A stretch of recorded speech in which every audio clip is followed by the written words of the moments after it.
কৃষি ও কৃষক কল্যাণ দপ্তরের উদ্যোগে এনডিআরএফ প্রকল্পে 2024 সালের বন্যায় ক্ষতিগ্রস্তদের কৃষকদের মধ্যে ডিবিটির মাধ্যমে আর্থিক সহায়তা প্রদান করা হয়। রাজধানী রবীন্দ্র শতবার্ষিকী ভবনে হয়েছে এই অনুষ্ঠান। উপস্থিত ছিলেন কৃষি ও কৃষক কল্যাণ মন্ত্রী রতনলাল নাথ। গাছে জল দান করে অনুষ্ঠানের সূচনা করলেন মন্ত্রী রতনলাল নাথ সহ অন্যান্য অতিথিরা।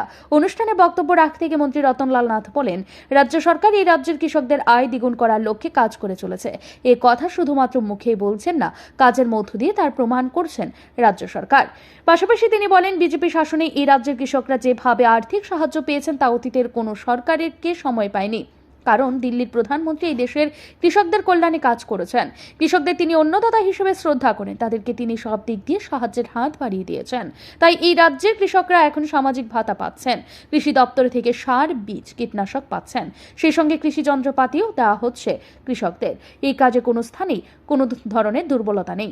পাশাপাশি তিনি বলেন, বর্তমানে রাজ্যে 18,141 হেক্টর জমিতে চাষ হচ্ছে। গত 4 বছরে রাজ্যের কৃষকদের 204,52 লক্ষ টাকা ভর্তুকি দেওয়া হয়েছে।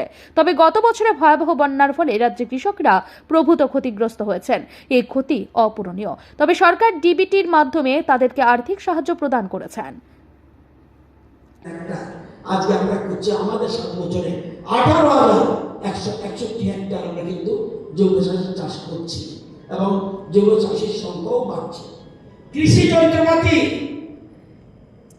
তাদের 5 বছরে কত দিয়েছে, কত টাকা ভর্তুকি দিয়েছে? 28,35 লক্ষ।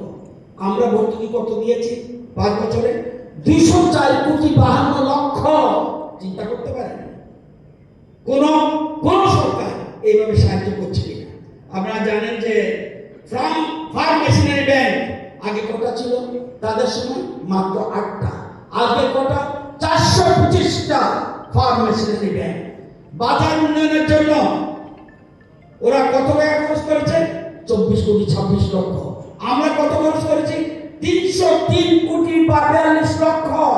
এমন কোন বিধানসভা নেই যেখানে সরকারি বাজার নেই। সব জায়গায় বেসরকারি বাজার ব্যবস্থা করেছি, আরো করব।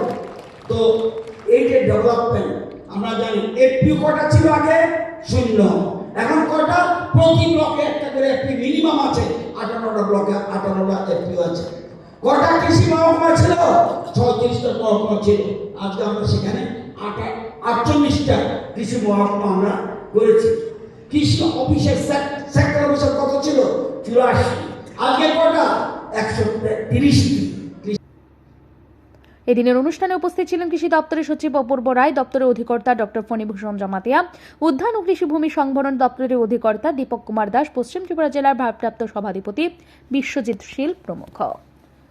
ব্যুরো রিপোর্ট, ঋদ্ধি নেটওয়ার্ক।